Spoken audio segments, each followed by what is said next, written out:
Hi, Annita. Thank you for joining me. So what happened when you went looking for a figure for missing murdered Indigenous women and girls? I found that there are plenty of lists out there, but none of them match. They all catalog different information. They all are updated, not very frequently, if at all. And none of them include both countries. And so I felt a responsibility to kind of fill that gap. So, and how did you, to give me a little bit of your background, this isn't your first rodeo when it comes to charting things like this. Give me a little bit of your background and then how you went about compiling this data. Sure. So I'm a PhD student at the University of Lethbridge, and the database actually grew out of a project I was working on as a master's student at Washington State. And that project was to map all the different ways that Indigenous people are made to disappear. So MMIW is one of many issues on that map. And that's when I found there was just no decent working number.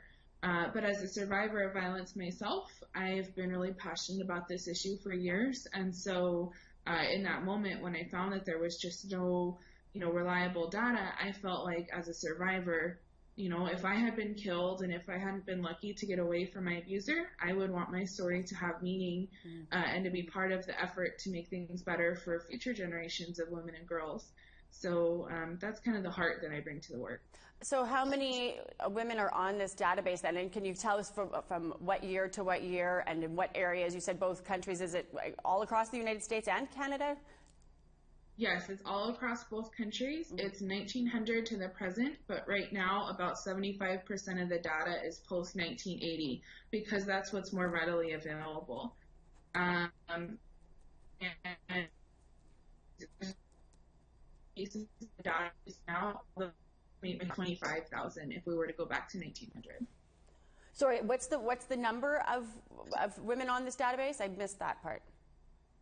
About 3,000. 3,000. That's incredible. So what makes your database different from all the other ones that are out there? I mean, it's more fulsome, obviously, but are there other differences within the database? It's different in the sense that it's not held by a government agency, it's not funded by the government, it's not funded, through an academic type of organization. It's completely sovereign. This is something by and for the community. And so the data that we track is also based on dialogue with community members about what they think is important to know about these women and the forms of violence they experience. Who can Who can access this database? Who do you want using it? There's a really broad array of people that use it. So the majority of it have been grassroots activists and Indigenous organizations working on the ground to address the violence, but also policymakers have used it quite a bit. Journalists have accessed it, and even recently coroners who are looking to identify Jane Does that they think may be Indigenous have also accessed it.